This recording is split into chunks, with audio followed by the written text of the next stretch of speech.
Muy buenos días a todos y todas las personas que ya están conectadas a esta cápsula educativa, una cápsula extraordinaria dada el escenario epidemiológico actual que tenemos en nuestro país. Y para aquello hemos invitado al doctor Fernando Saldías, médico broncopulmonar del Departamento de Enfermedades Respiratorias de la Pontificia Universidad Católica y parte también de la Sociedad Chilena de Enfermedades Respiratorias. El doctor Saldías hoy día nos va a exponer acerca del tema de manejo clínico de influenza. Un aviso general, como siempre les damos al inicio de estas cápsulas. Recuerden que este formato tipo webinar, por lo tanto no pueden prender las cámaras ni sus micrófonos, y todas las consultas, por favor, hacerlas llegar a través del chat. También recordar que las grabaciones de estas cápsulas educativas están siendo subidas al canal de YouTube de Hospital Digital. Bueno, dejo con ustedes al doctor Fernando Saldías. Gracias, Patricia. Buenos días. Tal como se ha comentado, vamos a examinar el problema clínico de la influenza, no solo en relación a lo que está ocurriendo ahora, sino que obviamente todos los años en realidad nos exponemos a una situación parecida, con algunas pequeñas diferencias biológicas, pero es importante que en este nivel de atención primaria es donde se atiende la mayoría de la población. Por lo cual vamos a examinar un poquito los aspectos de la importancia del problema, cómo se contagia o que se transmite la condición, cómo usted establece el diagnóstico, qué aporta la identificación del agente viral en algunas ocasiones y al revés también cuando, digamos, en realidad no es necesario utilizarlo. El tratamiento, considerando que este virus tiene un tratamiento específico, vamos a comentar acerca de ello también y algunas dudas que puedan haber relacionadas a ello. Y finalmente, dos palabras de prevención que siempre tenemos que preocuparnos, digamos, ¿ya? Con respecto a la magnitud del problema, ustedes saben que durante los meses de otoño e invierno existe una importante carga de morbilidad determinada por las infecciones respiratorias. La mayoría de ellas son originadas por virus respiratorios y especialmente afectan tanto a niños, adultos como ancianos, y especialmente hay grupos de riesgo que hay que identificarlos en donde existe mayor posibilidad de que se compliquen en esta condición. Durante los meses de otoño e invierno, debido a las bajas temperaturas, a la humedad ambiental y algunos otros factores de comportamiento de la población, claramente aumenta la incidencia de contagio de algunos de estos virus y es importante comprenderlo.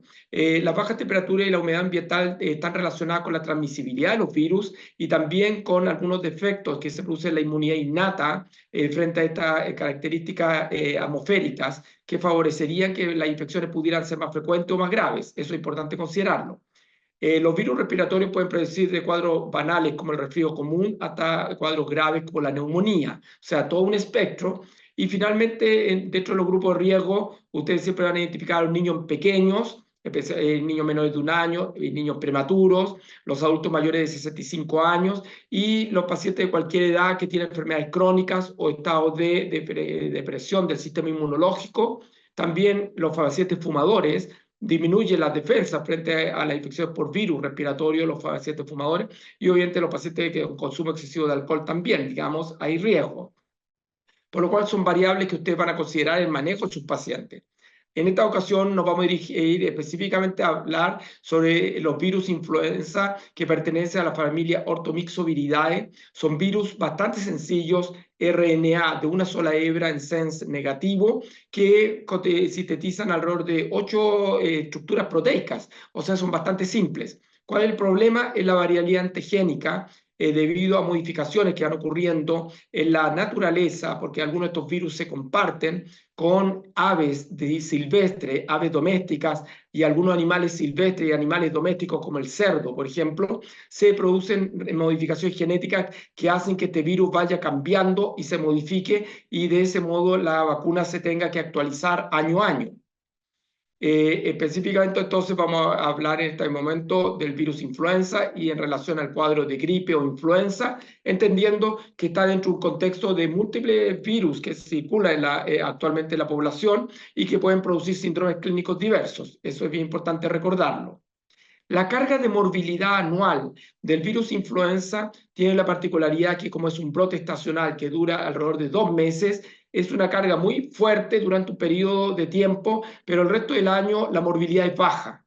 Eso determina que entre el 1 al 2% de todas las consultas anuales de causa respiratoria, atención primaria, son por influenza, Y si nosotros lo comparamos, por ejemplo, las infecciones respiratorias altas, sinusitis, resfrío, otitis media, digamos, faringoamigdalitis, son 2/3 de las consultas de atención primaria, o sea, varios millones de personas, digamos. Bronquitis o infección respiratoria baja, no neumonía, alrededor del 15%. Exacerbaciones en los pacientes con enfermedad respiratoria obstructiva crónica, 5%. Y neumonía, que es el cuadro más grave, 3 a 4%. La influenza afecta principalmente en magnitud a adultos jóvenes, pero claramente los adultos, los ancianos y los niños pequeños son las poblaciones de mayor riesgo de complicarse con esta condición. Es una enfermedad infectocontagiosa ocasionada por estos dos virus influenza A y B, que tiene algunas particularidades en cuanto a su reacomodación genética, por lo cual en general tiende a ser más patogénico el A y tiene posibilidad de producir picos estacionales y pandemias. En cambio, la influenza B tiende a producir un pico estacional generalmente de menor magnitud y puede estar un poco traslapado hacia la primavera, por ejemplo. Estos picos duran alrededor de 6 a 8 semanas, afectan una enorme cantidad de personas, pero los adultos jóvenes sanos, la mayoría no tienen complicaciones y no se van a morir de esta condición, pero los grupos de riesgo que vamos a mencionar a continuación determinan una elevada morbilidad y mortalidad, con causa de compensación de enfermedades crónicas, pérdida de autonomía a muchos adultos mayores debido a la condición, que puede demorar meses en recuperarse, y obviamente un enorme impacto económico que está determinado por varias variables. Dentro de la condición, la carga de enfermedad, recordar, digamos, que el virus influenza afecta entre el 5 y el 10% de la población mundial cada año. Eso determina la enorme carga de morbilidad que produce y 3 a 5 millones de casos graves cada año. Esto es muy importante que ustedes lo consideren, ¿ya? Y lo segundo, digamos que eso implica 300 a 500 mil muertes cada año. Es decir, supimos lo que pasó con COVID-19, la carga de morbilidad y mortalidad fue muy alta, pero el virus influenza que convivió con nosotros muchos años también es una enorme carga de morbilidad y mortalidad. ¿Quiénes son los que más se complican? Los adultos mayores de 60 años, los portadores de enfermedades cardiovasculares, respiratorias, metabólicas crónicas, enfermedad renal o neurológica crónica, los obesos, especialmente los obesos mórbidos, los inmunocomprometidos, las embarazadas y durante las primeras semanas de puerperio y el niño menor de 5 años y especialmente los menores de 1 año. Recordar que para el virus influenza contamos con antivirales, o sea, fármacos que pueden acortar la transmisibilidad de la enfermedad y también disminuir la sintomatología. Tenemos los programas de vacunación para prevenir las formas más graves que las que estamos describiendo arriba y obviamente eso es muy importante que usted lo implemente en la atención primaria. En estos grupos de riesgo, las complicaciones que más van a ver en atención primaria en niños pequeños son otitis media, en adultos bronquitis aguda o sinusitis, en pacientes asmáticos con EPOC puede ser causa de descompensación de estas condiciones y obviamente en pacientes con enfermedades cardiovasculares puede ser causa de descompensación de la enfermedad cardiovascular, lo mismo en pacientes con enfermedades metabólicas. La temida neumonía viral es de baja prevalencia, pero obviamente es de alto riesgo porque se produce inflamación muy parecida a la de COVID-19 a nivel pulmonar, con compromiso multilobar, multisistémico, de, digamos, insuficiencia respiratoria aguda y con elevada morbilidad y mortalidad. Y la también temida sobreinfección bacteriana. Después de que se produce la infección por influenza, se produce inflamación de la vía aérea, alteraciones del clems mucociliar y se favorece la adherencia de ciertos patógenos, especialmente Streptococcus pneumoniae, Staphylococcus aureus y Streptococcus pyogenes, que pueden producir una neumonía bacteriana después de la influenza y obviamente complicar a la población. Aquí vemos la carga de morbilidad de los virus como causa de exacerbaciones de la época en el mundo. El virus influenza junto con el virus sincicial respiratorio, el rinovirus, son los principales microorganismos involucrados antes de la pandemia con exacerbaciones de la época. Alrededor del 40% de las exacerbaciones de la época son causadas por virus, no por bacterias. Y el virus influenza, ante la pandemia, era el primer agente causal de neumonía adquirida en la comunidad en el adulto inmunocompetente y obviamente ahora comparte este lugar con el COVID-19. Esto es lo que estamos acostumbrados a estos piques estacionales, que en el año 2019 fue entre mayo y junio del pic de influenza, seguido por un pic de virus incisional respiratorio, y en primavera, como les digo, un pic de menor magnitud de virus influenza B. Después del COVID-19 hemos visto cómo ha ido modificándose la epidemiología y han ido ocurriendo algunos cambios en el comportamiento, y eso determina que el pic estacional de este año, por ejemplo, influenza, fue bien precoz, en abril, y ya estamos, digamos, en un mes de evolución de este cuadro y esperamos que haya otro mes, todo junio, vamos a tener una carga de morbilidad alta y tenemos que estar preparados para ello. Y al mismo tiempo, mientras la carga de morbilidad de COVID-19 los primeros 3 meses del año fue relativamente alta y superior a influenza, ahora está baja, pero no sabemos lo que va a pasar en 1 o 2 meses más, por lo cual lo invito a ir viendo esta información que la va actualizando el Instituto de Salud Pública o la página web de la Universidad Católica de Virus Respiratorio, que semana a semana les informa cuáles son los virus circulantes. ¿Ya? El Instituto de Salud Pública es capaz de serotipificar los virus influenza. Desde la década del 70 hay 2 virus influenza A que coexisten en la población, el H1N1 y el H3N2. La carga de morbilidad va variando. En general, el H3N2 se ha visto que es más patógeno y a veces más agresivo, y este año están circulando ambos virus, pero con cierto predominio del H3N2. Y eso explica un poco lo que está ocurriendo con algunas personas jóvenes o casos de complicaciones y de decesos en personas que no habíamos esperado, digamos. Recordar que la carga de morbilidad determina los grupos de riesgo. Aquí vemos las estadísticas, digamos, del CDC. Claramente los adultos mayores son el grupo de mayor riesgo, pero también los adultos entre 50 y 64 años también un grupo de riesgo importante, y los menores de 4 años. Por lo cual tengamos siempre en consideración que este virus en todas las poblaciones puede producir alto riesgo de complicaciones, pero sobre todo nuestro esfuerzo tiene que estar en ciertas poblaciones. Se transmite por la vía aérea a través del estornudo, la tos de un enfermo a un sano, y también puede ser por contacto con manos mucosas o con objetos contaminados, y por lo cual aquí es muy importante lo que viene, las mismas medidas de prevención que tuvimos durante COVID-19, del aislamiento del paciente, con medidas de aislamiento de gotitas, con el lavado de manos frecuente al atenderlo, ventilar la habitación para tratar de evitar la transmisión dentro de la familia, pero también, digamos, obviamente esto en los centros de salud tiene que haber una preocupación. La incubación es corta. Los virus en general tienen un periodo de incubación relativamente corto, o sea, desde que yo me expuse al enfermo y empiezo a manifestar la enfermedad, pasan pocos días, 1 a 3 días en general, y uno empieza a excretar virus un día antes que aparezcan las manifestaciones clínicas, y generalmente en los adultos sanos esto dura alrededor de 1 semana. Aunque yo siga tosiendo 2 o 3 semanas, ya no contagio habitualmente. Pero esto no ocurre en los niños pequeños y en los inmunocomprometidos, que pueden tener periodos de excreción viral y de contagiosidad de varias semanas e incluso meses. Para el diagnóstico de influenza, el planteamiento de la Organización Mundial de la Salud y de nuestro ministerio es que usted establezca el diagnóstico a través de elementos clínicos. Ya vamos a ver por qué. En general ya dijimos que era un periodo de contagio de incubación relativamente corto, por lo cual si ustedes le preguntan a sus pacientes, generalmente identifican el contacto con alguien enfermo en la semana previa. Gran malestar general, dolores musculares, cefalea, fiebre alta, 38 hasta 40 o más, calofríos, síntomas rinosinusales, congestión nasal, rinorrea, odinofagia, tos. El paciente se ve comprometido, hay taquicardia, taquipnea, fiebre objetivada, puede haber congestión nasal o faringia, y si el paciente no está complicado desde el punto de vista de una neumonía, no tiene el examen pulmonar, es normal. Si usted tiene este cuadro clínico clásico en el periodo de alta circulación del virus, como ocurre en este momento, la sensibilidad de este cuadro para hacer el diagnóstico de influenza desde el punto de vista clínico es sobre el 70%.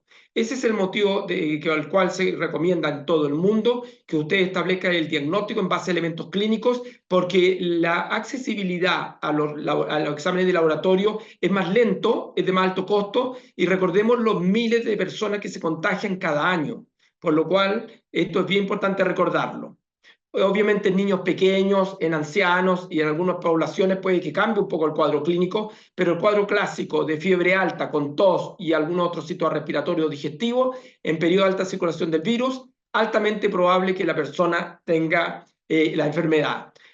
Tal como hemos mencionado, se recomienda que frente a un cuadro clínico clásico en periodo de alta circulación del virus, no se solicite examen de PCR para establecer el diagnóstico, excepto si son poblaciones de riesgo, adultos mayores, inmunocomprometidos, personas que se van a hospitalizar debido a un cuadro de infección respiratoria grave. Al resto de los pacientes de bajo riesgo de manejo ambulatorio, les bastaría establecer el diagnóstico clínico. Obviamente, si alguien, un paciente lo desea y puede acceder a la técnica diagnóstica para hacérselo, de ningún modo vamos a negarlo. Pero recordar que si uno quiere concentrar el recurso, utilizarlo sobre todo en los grupos de riesgo de complicaciones. El diagnóstico microbiológico o virológico, en este caso, obviamente nos permite precisar el diagnóstico, plantear el manejo, planificar el tratamiento en forma racional, pero ya hemos mencionado, estos exámenes tienen un costo, hay cierta tardanza en el informe de los resultados y muchas veces no modifican el manejo de los pacientes, por lo cual en ciertos casos es necesario utilizarlo, pero en la mayoría de los pacientes con influenza que se afectan cada año no sería necesario. La mejor muestra para estudiar virus respiratorio, ustedes saben, es el hisopado o aspirado nasofaringio, que permite tomar una muestra de células respiratorias del tracto respiratorio superior para hacer estudio de detección de antígenos, cultivo viral en algunos casos, sobre todo si queremos estudiar la resistencia a los antivirales o la caracterizar el material genético. Tenemos todas las técnicas de PCR. En gripe y influenza, ya hemos mencionado, concentrar este esfuerzo en los pacientes inmunocomprometidos o grupos de riesgo que se van a hospitalizar por un cuadro grave. Existen técnicas de detección de antígenos rápidas de 10 a 20 minutos muy útiles para los servicios de urgencia o de atención primaria, pero su sensibilidad es moderada. Vale decir, si el examen sale negativo, no necesariamente descarta el diagnóstico. La inmunofluorescencia, que lo utilizamos muchos años, es muy útil para el diagnóstico, sobre todo en niños, porque la carga viral es más grande, pero la sensibilidad en adultos es moderada también. Ese es el motivo por el cual en los últimos años se ha ido a implementar las técnicas de biología molecular y de técnicas de reacción en cadena de la polimerasa con transcripción inversa para poder diagnosticarlo, y también tiene la particularidad que puede estudiar múltiples virus o bacterias que causan infecciones respiratorias en una misma muestra. El problema es el costo y la disponibilidad. En resumen, durante el periodo de alta circulación del virus influenza en la población, se recomienda solicitar estudios virológicos a los pacientes que consultan los servicios de atención primaria o servicios de urgencia que tienen factores de riesgo de gravedad, son inmunocomprometidos o se van a hospitalizar por un cuadro, una infección respiratoria aguda grave. El resto de los pacientes y durante los distintos periodos de circulación de otros virus se recomienda, en base a los síntomas clínicos, plantear diagnósticos sin necesidad de aislar o identificar el agente causal. ¿Por qué? Porque los pacientes van a mejorar con las medidas de cuidados generales. Si van a tomar una técnica para estudio diagnóstico, el Ministerio recomienda la técnica de reacción de que bolivianas en cadena en relación a la anterior que utilizamos muchos años de inmunofluorescencia directa, debido a que la sensibilidad de las técnicas de inmunofluorescencia directa son bastante, digamos, moderadas, digamos, alrededor del 50-60% de sensibilidad, por lo cual hay un tercio de pacientes que sale el examen negativo y que tienen la enfermedad. Así que disponiendo de ambas técnicas, la técnica de PCR sería la que sería recomendable. La identificación del agente causal, obviamente, es muy cómodo para el clínico, permite confirmar el diagnóstico de la enfermedad, racionalizar el uso de otros exámenes que a lo mejor ya no lo necesita porque ya sabe que el paciente tiene influenza, no usar antibióticos en muchos de estos pacientes porque obviamente es una infección viral, y como tenemos tratamiento antiviral, podrían indicar en forma racional el antiviral específico, y obviamente prevenir el contagio, ya sea en la familia con aislamiento en la casa o dentro del hospital con aislamiento de corte de los pacientes con esta condición. Con respecto al tratamiento, la mayoría de los pacientes ustedes los van a poder manejar con medidas de cuidado generales: reposo en domicilio según la gravedad del cuadro, hidratación, uso antipirético para el manejo de la fiebre. En general, en niños pequeños se recomiendan usar aspirina para evitar el síndrome Reye. Ya la medida de aislamiento en la casa para evitar el contagio de la familia. El paciente esté en una pieza, ventilar la pieza, el lavado de manos cuando atiendo al paciente, cubrir la boca y la nariz con pañuelo desechable al toser, y obviamente si el paciente tiene signos de agravación, que consulte y de ningún modo se quede en la casa porque obviamente puede llegar en una etapa muy avanzada de la condición. Disponemos de oseltamivir. La dosis de adulto es de 75 miligramos cada 12 horas durante 5 días como tratamiento, y si lo vamos a usar para prevención de alguien que se contactó con alguien que tiene influenza, es la mitad de la dosis, o sea, una tableta diaria por 5 a 10 días de acuerdo al periodo de tratamiento. Zanamivir actualmente no existe, fue vía inhalatoria. Cada puff tiene 5 miligramos, son 10 miligramos 2 veces al día, digamos, durante 5 días. El peramivir también no está disponible en general, para uso en pacientes graves en el hospital. Y ya llegó a Chile el Baloxavir, que la desventaja con respecto al celtamivir es que de una dosis diaria. Los 3 primeros son inhibidores de la neuraminidasa, que inhibe la salida del virus de la célula y de este modo inhibe la replicación y la transmisión de la enfermedad. Baloxavir es un inhibidor de la endonucleasa de la RNA polimerasa, por lo cual también inhibe la transcripción viral y su replicación. Es un fármaco que tiene un mecanismo diferente de acción que el oseltamivir. Las revisiones sistemáticas de la Cochrane demuestran que el uso de los antivirales antes de las 48 horas de inicio de los síntomas acorta la duración de los síntomas en adultos alrededor de 16 horas y en niños un poco más de un día.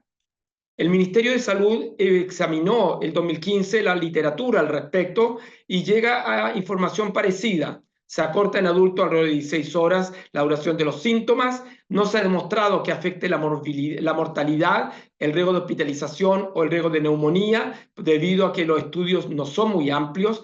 Y en niños se acortaría la duración de los síntomas un poco más de un día, y tampoco ha demostrado que disminuye el riesgo de hospitalizaciones. Sin embargo, la administración de oseltamivir al paciente de riesgo que se expone a alguien que tiene influenza disminuye en forma importante el riesgo de hacer influenza sintomático, por lo cual bajan los riesgos de hacer complicaciones en personas que se contactan con un enfermo con influenza. Por lo cual, para la prevención y la profilaxis, obviamente es una medida que se puede considerar. En resumen, el uso precoz de los antivirales en poblaciones de riesgo reduce el riesgo de complicaciones y hospitalizaciones por influenza. En los pacientes ambulatorios con influenza, el uso de antivirales reduce el riesgo de otitis media en niños pequeños, el uso de antibióticos por infecciones respiratorias que no lo requieren, y las hospitalizaciones probablemente en algunos grupos de riesgo también las reduciría. Y en los pacientes hospitalizados por influenza, obviamente los antivirales reducen la admisión a UCI y el riesgo de morir y de complicaciones de los pacientes con cuadros graves. Por lo tanto, en los grupos de riesgo, niños pequeños, adultos mayores de 60 a 65 años, portadores de enfermedades crónicas, obesos, inmunocomprometidos, embarazadas y puérperas, se recomienda en estos grupos de riesgo, si hay sospecha o diagnóstico clínico de influenza, iniciar precozmente tratamiento con oseltamivir. En los niños y adultos sanos, sin factores de riesgo, con un cuadro clásico, sin riesgo, se puede conversar, pero no es necesario tratarlo a la mayoría de ellos con el antiviral. Y por lo tanto, las personas de bajo riesgo, por ejemplo, adultos jóvenes sanos, sin criterios de gravedad para hospitalizarse, se manejan en el ámbito ambulatorio con las medidas de cuidados generales. El uso del antiviral no es mandatorio. Si el paciente es de alguna de las categorías de riesgo que hablamos, adultos mayores, inmunocomprometidos, portadores de enfermedades crónicas, aunque no tenga factores de riesgo y va a manejar en el domicilio, indíquenle oseltamivir en forma precoz para tratar de reducir el riesgo de complicaciones. Y en el paciente tenga unos factores de riesgo, pero que tiene criterios de gravedad y se va a manejar en el hospital, aparte de hacer el tratamiento inicial con oseltamivir en forma precoz, inmediata, para evitar los riesgos de complicaciones, esto es el grupo que se estudia habitualmente con panel de virus respiratorio para precisar el diagnóstico y racionalizar el manejo del paciente dentro del hospital. En resumen, digamos, el Ministerio de Salud, digamos, ya en niños, adolescentes y adultos hospitalizados por influenza, se sugiere utilizar el oseltamivir, ¿ya? En los grupos de riesgo claramente sería beneficioso. El ideal es que sea precoz, antes de las 48 horas de inicio de síntomas, pero los pacientes graves siempre se debe indicar. En cambio, los adultos jóvenes que están consultando al tercer día una influenza no complicada, por ejemplo, no requerirían dar el oseltamivir porque ya no va a cumplir un rol importante. Perdón. Ya, en la actualidad no existe evidencia que prolongar el tratamiento más de 5 días sea beneficioso. Eso no implica que en alguna unidad de cuidado intensivo, un paciente que está en ventilación mecánica, una neumonía grave, no se pueda prolongar probablemente a 10 días, incluso a 2 semanas, y también lo mismo en inmunocomprometido. Pero la literatura hasta el momento no es clara que haya un gran beneficio prolongando tratamiento. Y aquí hay un problema que es importante recordar. El tratamiento mal usado, es decir, en poblaciones que no corresponde, o el uso prolongado puede favorecer que aparezca resistencia o oseltamivir en los virus influenza que circulan en la población. Y finalmente, poner énfasis en la importancia de la vacunación para la prevención de los cuadros graves de influenza. Tenemos alrededor de un 65% de población de riesgo vacunada este año, por lo cual obviamente hacer todo el esfuerzo y la educación para tratar de aumentar esta cobertura siempre va a ser beneficioso. En resumen, la vacunación anual es la mejor opción para proteger a la población de riesgo contra la infección por virus influenza, y el uso de antivirales precoz en las poblaciones de riesgo y en los pacientes hospitalizados por infección respiratoria aguda grave, por influenza, claramente reduciría el riesgo de morbilidad y de mortalidad asociada. Muchas gracias. Gracias, doctor Saldías, por su completa y clarísima presentación. Tenemos varias preguntas ya que han ingresado en el chat. Hay una consulta en base a lo que usted señaló que le quedó una duda a una de los participantes. Dice, no me queda claro el uso de aspirina en niños como medida antipirético para evitar algo que mencionó el doctor. Por favor, ¿podría volver a repetir esa información? Gracias. Lo que pasa es que en niños pequeños, en general menores de 10 años, el uso de aspirina en síndromes febriles se ha asociado a síndrome de Reye, que es una encefalopatía hepática, una enfermedad bastante grave, por lo cual en general ahí se recomienda más el uso de paracetamol, digamos. Otra pregunta. Si el paciente ya fue vacunado y presenta una ira grave, ¿igual se utiliza antiviral? Sí, absoluto, digamos. Esto es bien importante. Recordemos que lo que hace la vacuna es disminuir el riesgo de hacer un cuadro grave, pero si yo lo hago igual, estando vacunado, el comportamiento clínico y el manejo debe ser el mismo de alguien no vacunado con un cuadro grave. Sí, la pregunta es muy buena. Sí, y precozmente. Gracias. Otra pregunta.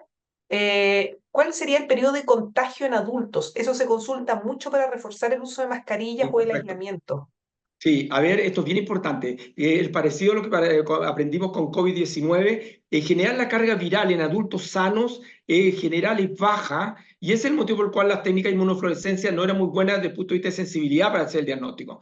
Y en general la carga viral después de una semana es baja o nula, por lo cual el riesgo de contagiosidad después de una semana de un adulto es muy baja en general de los virus respiratorios. Distinto es alguien con inmunocomprometido y los niños pequeños, que puede durar semanas, esa es la realidad, y incluso meses.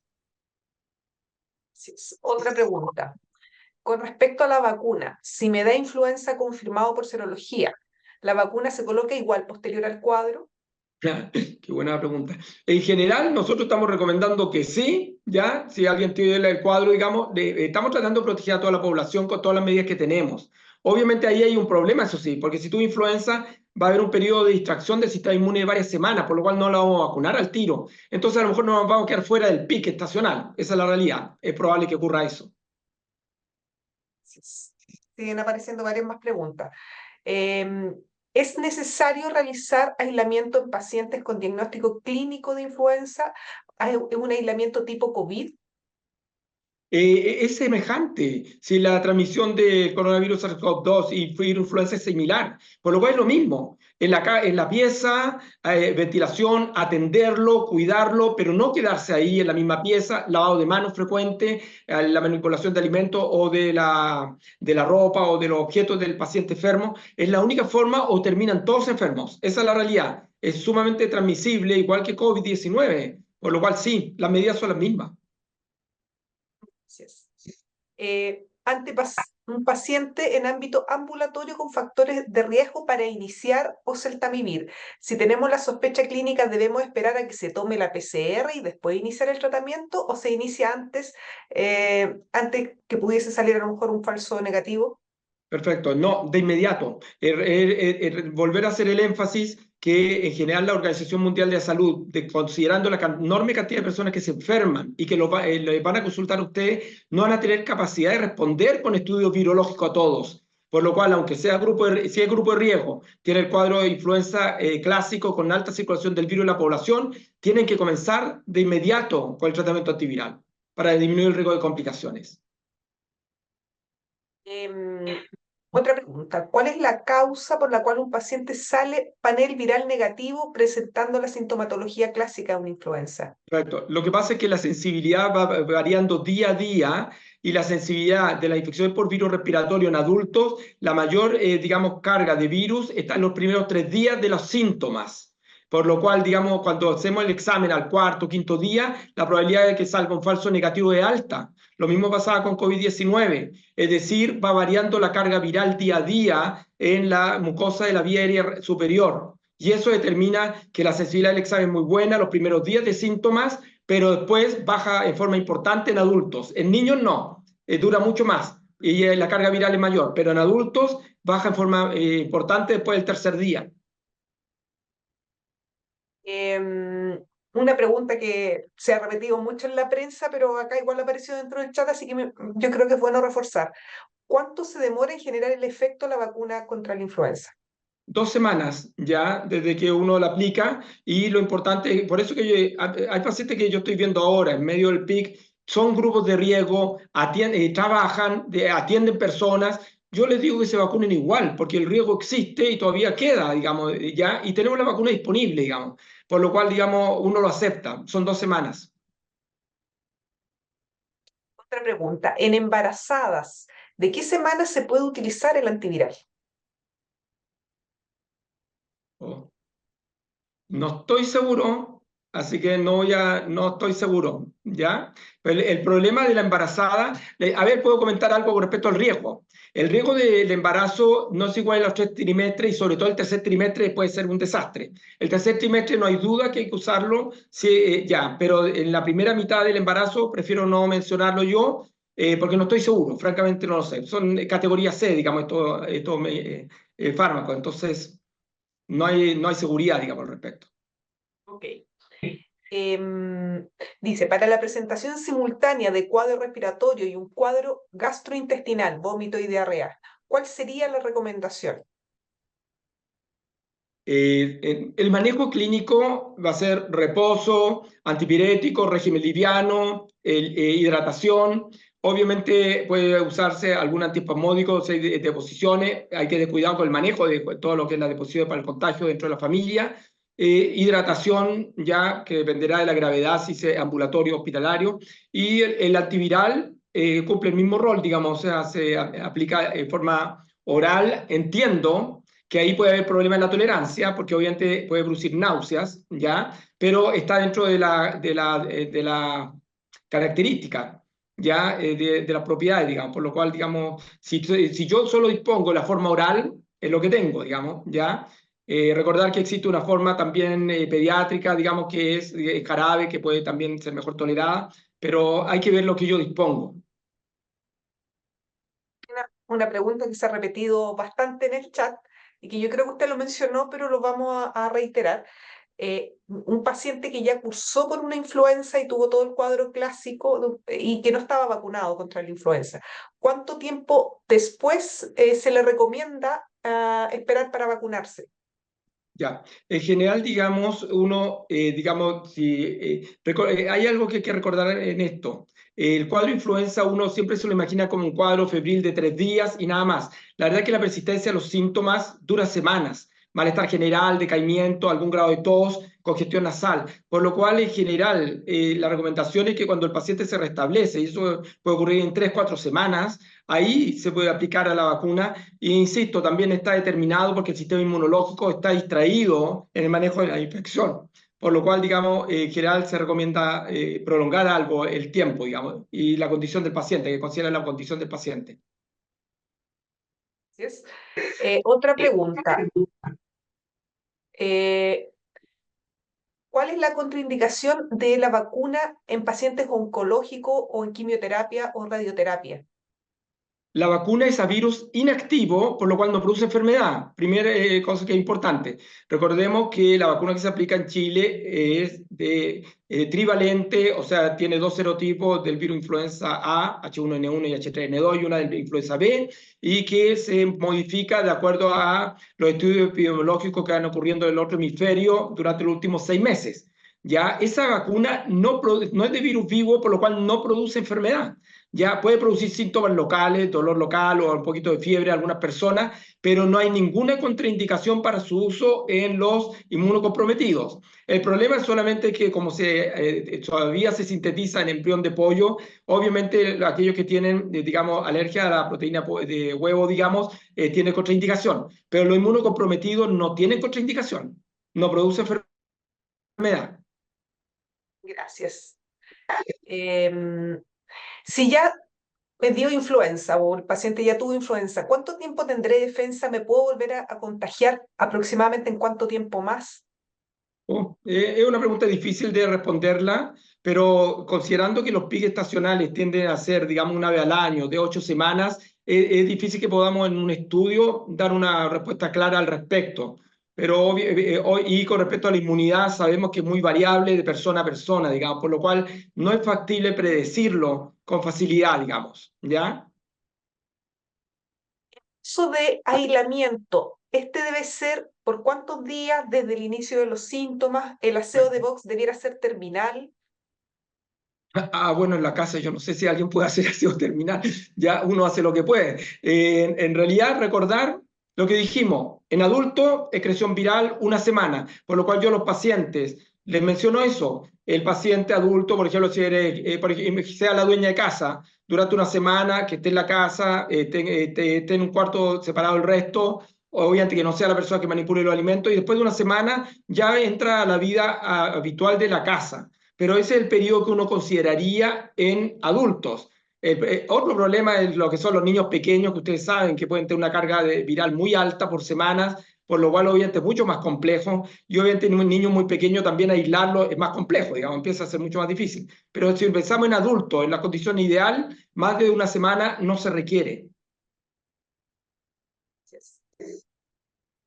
Si un paciente refiere haber estado en contacto con un paciente con influenza, ¿debo guiarme por lo que refiere o debo haber tenido su contacto PCR positivo para iniciar antiviral? No, porque si el paciente te cuenta una historia muy clásica de fiebre, la persona está en la casa, estamos en alto periodo de circulación del virus, está tosiendo, y yo me voy a contactar o me contacté con esa persona, es mejor que le den la profilaxis con el antiviral de 1 dosis diaria, ¿ya? Porque claramente disminuye el riesgo de contagio de esa persona. Obvio, hay que separarlos, no que sigan en el mismo ambiente, pero si tienen contacto, digamos, en algún momento, sería el ideal que le demos profilaxis. El tratamiento de los pacientes con insuficiencia renal crónica en diálisis es el mismo que los pacientes que no se dializan. No, esto depende del clearance de creatinina. Si el clearance de creatinina es superior a 60 ml minuto, no se ajusta la dosis. Si está entre 30 y 60 ml, se baja la dosis a 30 miligramos 2 veces al día y durante 5 días. Si la clearance de creatinina, digamos, está en hemodiálisis, se indica una dosis única de 30 miligramos antes de la diálisis, ¿ya? Y después de la siguiente diálisis, digamos. O sea, en resumen, si el paciente tiene insuficiencia renal crónica avanzada o clearance de creatinina bajo 60, se ajusta la dosis y el intervalo entre las administraciones del medicamento. Así es.